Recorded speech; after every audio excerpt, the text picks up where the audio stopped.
What's good, everybody? It's your girl Cherry, and welcome back to Life of Cherry. If this is the first time you're hearing this voice and seeing these hands, please make sure you hit that subscribe button, give this video a thumbs up, and turn on your post notifications. If you are a returning family member, hello, how you doing? Welcome back. Okay, you guys, you asked and I am here to deliver. I put out a video, I don't know, probably 2 weeks ago, 3 weeks ago, asking you guys if you would like for me to do an in-depth step-by-step video on how to get started using the cash envelope system. How do you get started stuffing your envelopes and saving some money, honey? Don't worry, Cherry's got you covered. I am going to give you some step-by-step tips to help you get started on this journey. Guys, I am not a financial advisor, so please hear what I have to say, but still do research on your own and come to your own conclusions about what works best for you and your budget.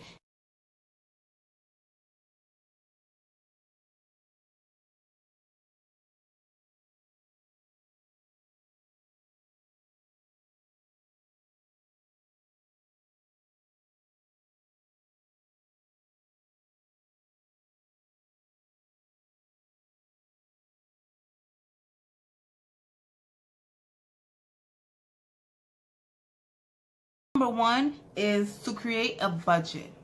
Before you even start stuffing envelopes with funds, you need to know how much funds do you have available? How much money do you have to put into these envelopes? What I do, because I get paid bi-weekly and my income fluctuates, every 2 weeks I sit down and I write down a breakdown of the money that I have left after my fixed expenses are paid. Guys, before you're creating a budget, make sure important things like, your rent is subtracted from the amount of money you have. If you're paying your light bills, things that your cell phone bill, things that don't really change month to month in price, but you have to pay it. So don't take your overall income and then, try to stuff it in these envelopes unless you're including your fixed expenses as well, which I personally don't recommend, but to each his own. So yeah, number one is you want to create a budget.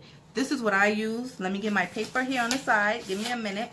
I use this right here, this cash envelope breakdown sheet. I created it myself. These are the categories that I am stuffing, and then based on how much money I have left over after all of my bills are paid, then I determine how much each envelope is going to get. For the most part, I put the same amount every time I do a cash stuffing in each envelope, but sometimes if I get a little extra money, then I might increase one, and so on for it.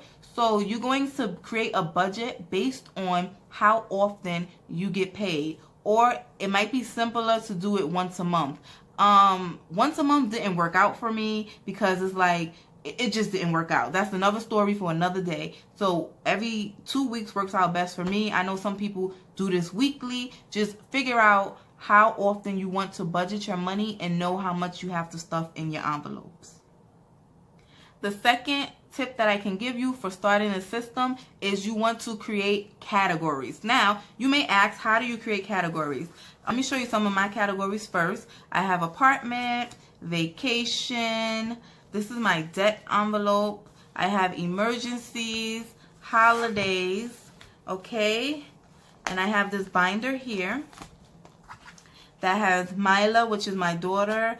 I have one for myself, one for fun, groceries, gifts, miscellaneous, toiletries, deposits, and this is not really a part of it, but my $5 savings challenge is back here as well. So that was just an example, you guys, of some of the categories you can create. Now, tip number 2 is to create your categories. But how do you know which categories you need to have?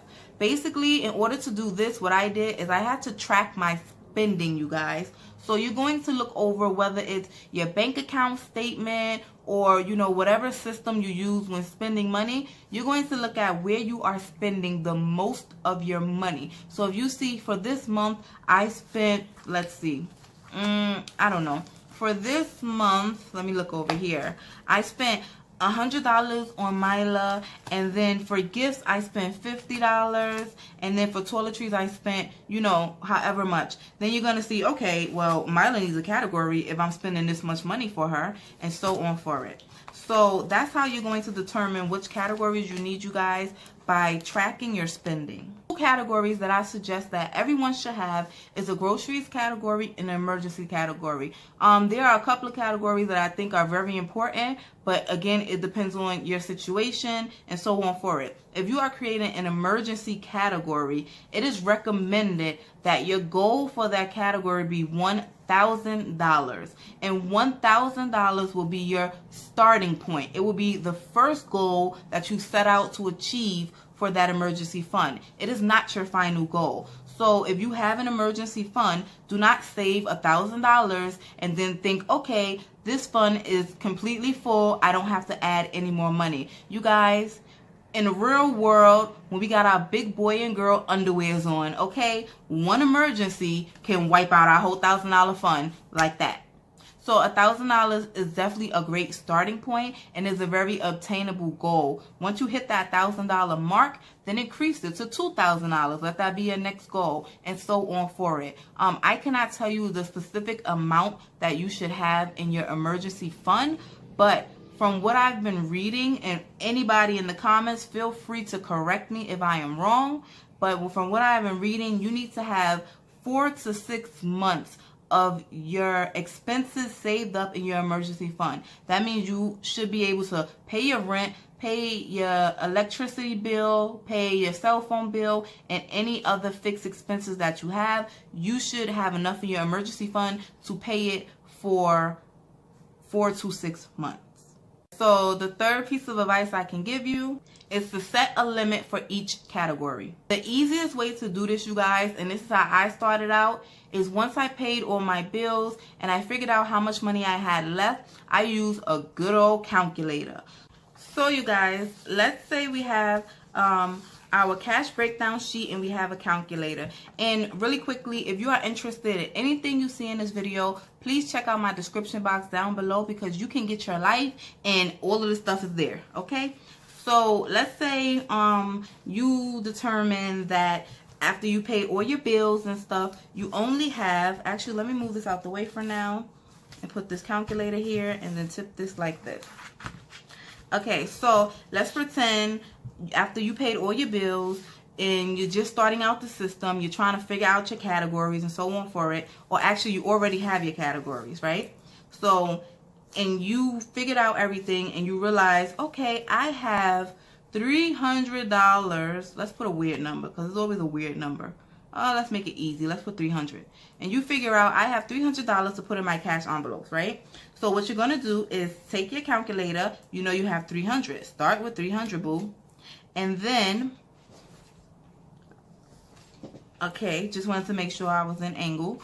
And then you're going to subtract. Let's say if you're just starting out, then you will not have any balances for any of them. Let's say you're like, okay, Myla, I spent so much money on her, so let's give her $50, okay? Then you subtract, and then you're like, okay, I have $250 left. Oh, me, I spend as much as I spend on myself or my daughter. I don't know, you guys, I'm just making stuff up. Okay, now you have $200. Okay, fun is gonna get 10. Okay, groceries, I need groceries. Groceries needs to get $80. Okay, now I have $110 left. And then you just go down the line. Gifts get 10. Miscellaneous can get 20. Toiletries, let's say it'll get 20. And you guys, 60, let's say, no, you wouldn't have no $5 savings challenge on your thing.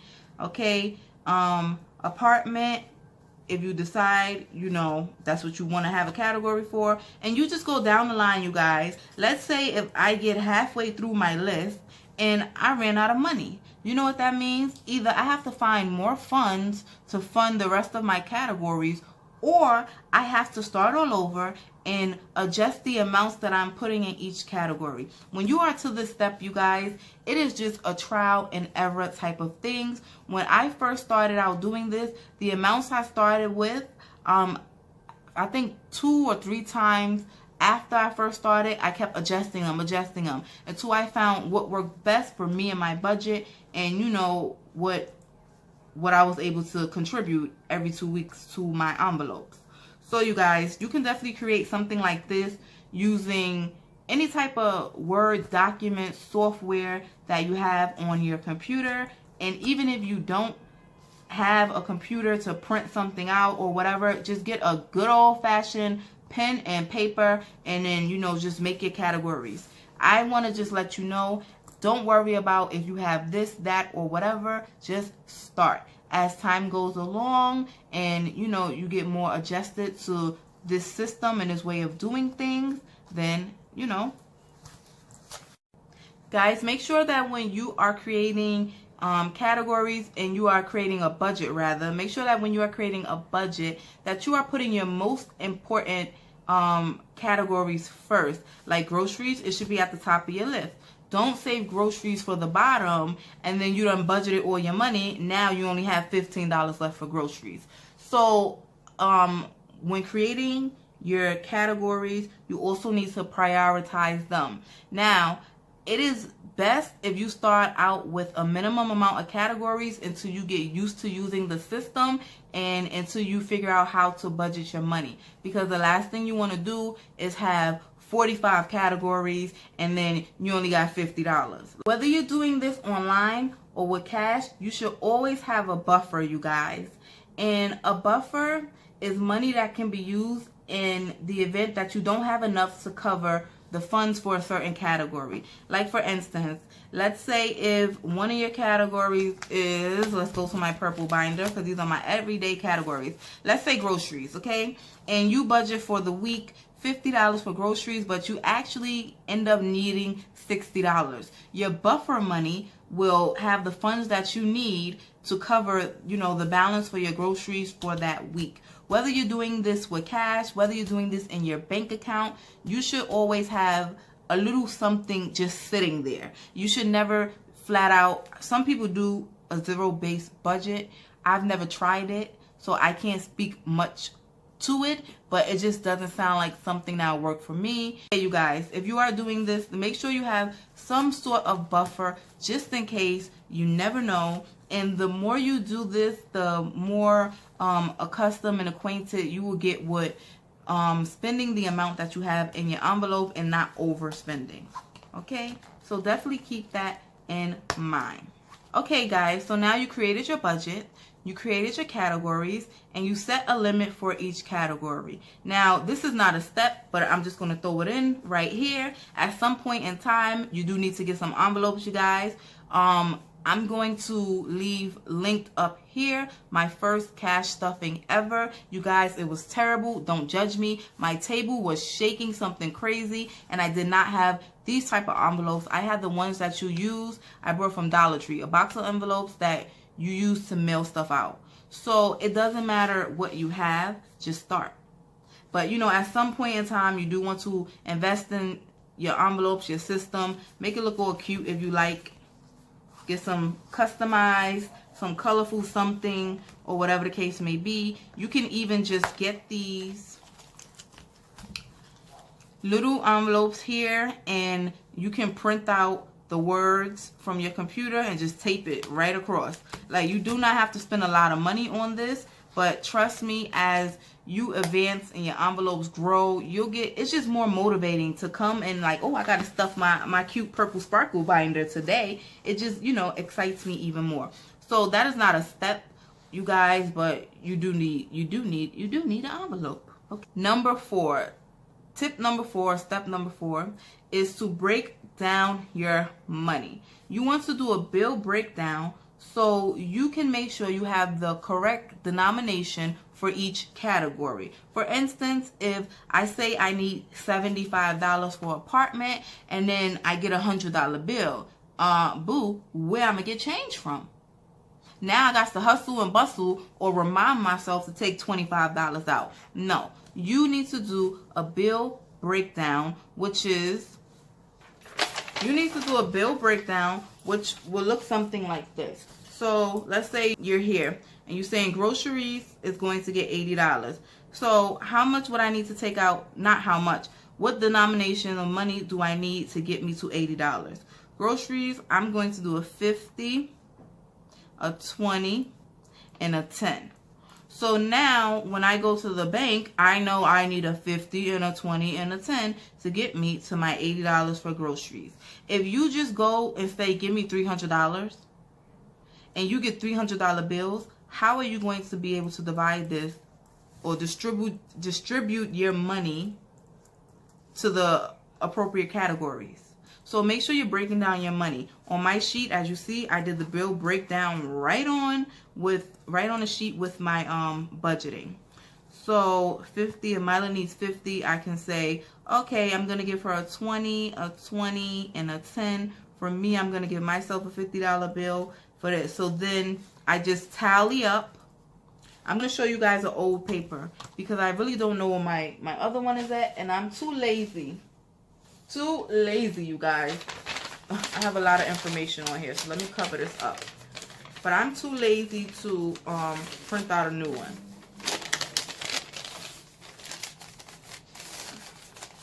So this is how my old bill breakdown sheet looked. And basically, after I broke down each bill, I would then transfer it over here. And then I will cut this out and take this portion to the bank. I would slide this to the teller and say, this is how I need my money broken down. And then the teller will give me the money back. This works best if you do it in advance. If you know you're going to the bank tomorrow, then the day before, sit down and do this. Break it down. This system does take time, you guys. You have to have the patience and you have to be willing to put in the work to make sure that the system is working for you. Because if you're just getting money out and just throwing it in your envelopes and not tracking it and not breaking down how much goes where, then it's a disaster and you shouldn't even start. Like, bottom line. If you don't have one of these, like to break down and take to the teller, use the sticky note, you guys. On a sticky note, write how much of each bill you need, and that's it. Like, you don't have to make this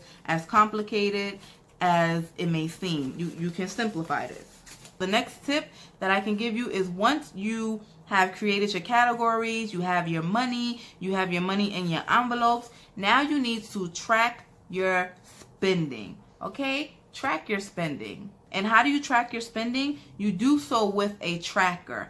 I do not have trackers in my envelopes at the moment, but I did order some and they should be coming soon. But in the meantime, in between time, I have been using a binder to track my spending. So I'm going to show you guys real quick. This is the binder I use. I haven't been doing so well with using this binder, so it's not up to date. That's why I'm getting the trackers to go inside. For me personally, I think it's more convenient. Like, let's say Mila, as soon as I pull money out from her envelope, let's say I take $5 from Mila, then I could easily, in the same motion, pull out the tracker, update it, and go about my business.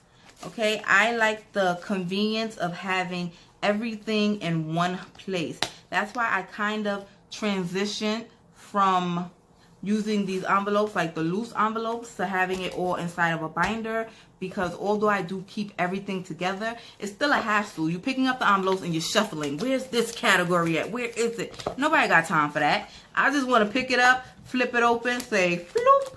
We get gifts, get up in there and get out. And then, you know, so on for it. But if you do not have trackers to go inside your envelopes, or you're just starting out, you guys don't worry about that. As you get, you know, more invested into the system, then you can make changes and so on for it. So this is the notebook that I had, and as you see, the last time I updated it was 127. So I haven't really been doing a great job. And this is a perfect example, you guys. If you look right here, when I started, my first time ever cash stuffing was November the 19th, 2020. So I haven't been doing it for that long. You definitely can start. And the first amount I put in car maintenance was $25. And I kept putting 25, 25, 25. And then I was like, hold up, maybe I can increase it a little more. And then I started to put 30. Or maybe I did get a little more money. But yeah, I started to increase it. Okay, let me show you a category where things are taken in and out. So with fun, I started again, $11.19 with $5. And then I added $7, $7, and then I don't know what happened this week. I decided to put $5, and then I turned it to $35. What? No, I didn't turn nothing to $35. Okay, we not turning water to wine here. I have $7, $7, $5, and then I started adding $12. So as I figured out a better balance with my budget, I was able to increase the funds here, and I just tracked how much I put in, how much I took out, and so on forward. You can definitely do this without having the trackers. One thing I'm gonna tell you guys, do not get sucked in to all the gadgets and accessories that you can buy for doing the cash envelope system. You get sucked into envelopes, different binders, different, you know, anything you could think of, and you end up spending more money than you actually saving. Stickers, oh my god, you can go bankrupt messing with the stickers. Okay, so just don't even worry about that stuff right now. Just focus on the basics. So I fake try to switch up my setup. So the next tip that I can give you guys is to spend only what you have in each envelope. Now, I know a lot of people may say, you can borrow money from this envelope to put it over here, put it over there. No. For me, the point of using this system is to reel in my spending, to get it under control, and to learn how to live within a budget. Okay, even if I am a millionaire, I've seen millionaires go broke. Let's just put it that way. I have seen millionaires go broke. So you are defeating the purpose. If you're having these envelopes, so let's say I have emergencies. Let me move this over.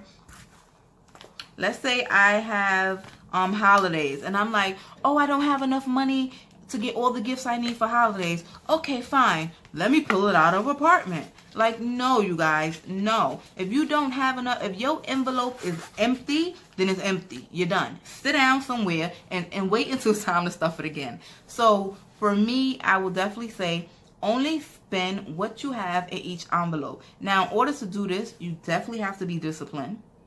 It will take time. It is a process. The first time you stuff your envelopes, you will probably understuff them, and you'll be stuck wondering, where am I going to get money to pay for this toilet tissue? Boo, that is why, like I mentioned before, you have to have a buffer in place.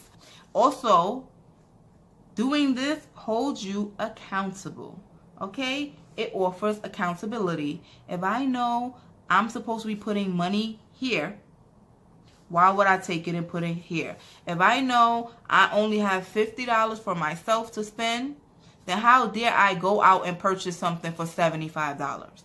Like, you guys, you have to reel it in. When you learn how to live within a budget that you created for yourself, watch how much money you save. For myself personally, I realized that I was buying a whole lot of unnecessary things.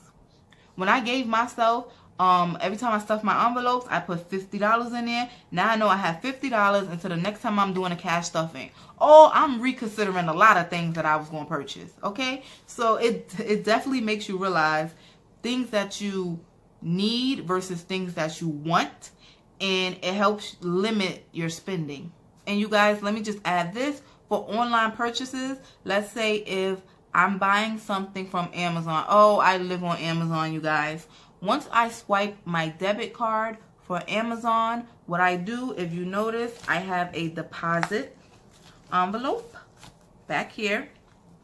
So let's say if I make a purchase on Amazon and my purchase is $50, right?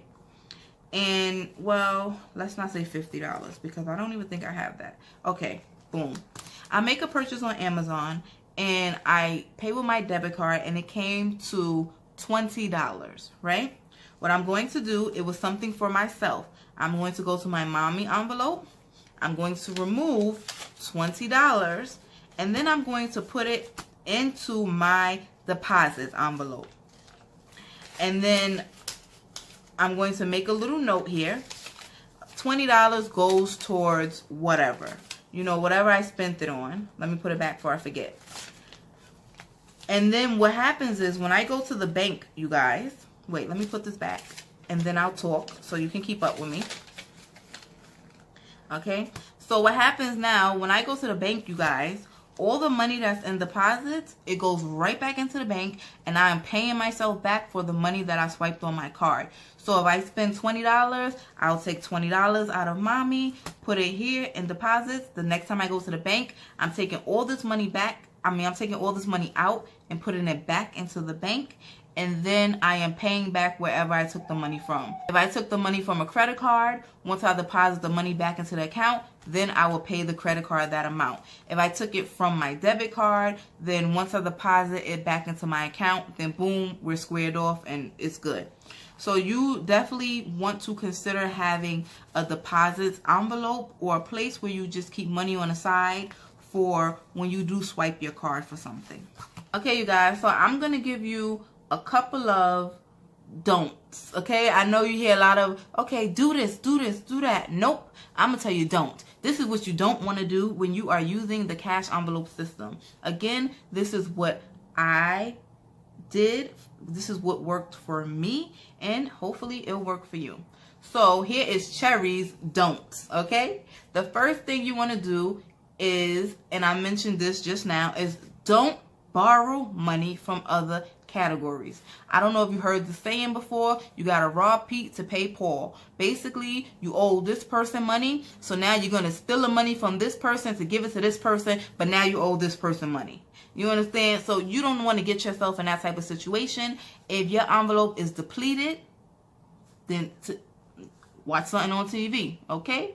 Have an ice cold glass of water, okay? Warm it up if you like. Just sit down and relax. Don't start trying to find extra funds to spend. I understand things can happen. There can be emergencies and so on for it, but do your best to not borrow money from other categories. So that's my first don't, okay? My second don't is don't be afraid to change and adjust the amount for each category as needed. So starting out, like I showed you in my binder, I started out putting $7 in a category, well $5. Then I increased it to $7, then I increased it to $12. If you, for instance, let's say if I budget $100 for myself, and I'm realizing the next time I'm cash stuffing, I still have $50 of that $100, then I know that I am overpaying myself and I need to decrease the amount. Let's say you started a new side hustle. Now you have extra money. So now you can increase the amounts in each envelope because you're bringing in extra money, okay? So don't be afraid to move around and adjust the amount that you're putting in each category, okay? And my third don't, you guys, is don't carry all of your envelopes at once. Do not take out, if you are going to the supermarket booth, why you need apartment, holidays, and vacation? Like, what's going to happen from the front of your door to the entrance to that supermarket that you're going to need a vacation, buy some holiday gifts, and do something for your apartment? Let me know. I'll wait. Okay? So you just want to take outside with you the envelopes that you're going to be using for the day. That's it. I'm going to show you guys my wallet quickly. I'm not going to open the whole thing. I just emptied out this side to show you. And this is a regular wallet, you guys. I put money here, I put here, and I put back here. So I have 3 slots for me to put money in my wallet. Only carry the money outside with you that you are going to be using for that day. If I am, let's say, I'm going to, I don't know, because I don't be knowing how much I'm going to spend. Sometimes you don't know, and you might need to take it all. Let's say if I'm going shopping for Myla. If I'm going shopping for Myla, I'm going to take all her money and put this in my wallet and take it outside. Okay? If, let's say, I know that I'm going to buy a gift card, right? And I'm going to buy, let's say I'm going to buy a $25 gift card. Then all I need to take out is $30, okay? And I'll leave the rest in here and I'll take this out to spend it on what I need to spend it on. So I think using this system is all about like getting organized, creating lists, and really, really paying attention to what you're doing and where you're spending your money.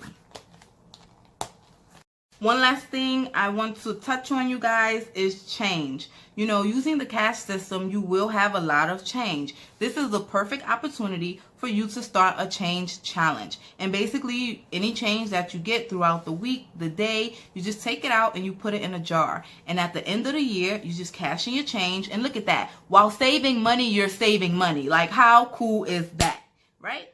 Okay, you guys.